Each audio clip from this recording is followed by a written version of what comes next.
Welcome to Luca is a Billionaire, where the only thing I invest in is your answers.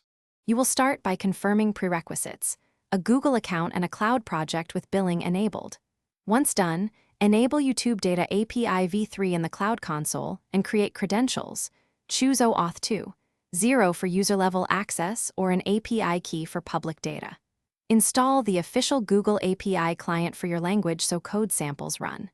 Make sure to note your client ID, client secret, and redirect URI. You'll need them for authorization in the next step. Next, implement the authorization flow. Redirect the user to Google's consent screen, receive the authorization code, and exchange it for access and refresh tokens. Once authorized, make test API calls like channels. List and search. List using the access token in the authorization header. Make sure to request minimal scopes needed and implement token refresh logic so your app maintains access.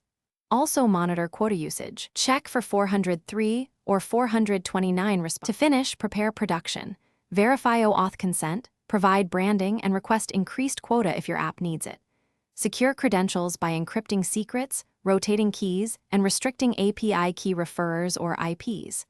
Deploy token storage and automated refresh to avoid interruptions.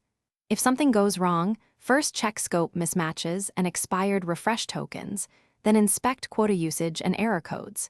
If you still can't resolve the issue, reproduce the failing request with logging, enabled to isolate misconfigured parameters or permission gaps.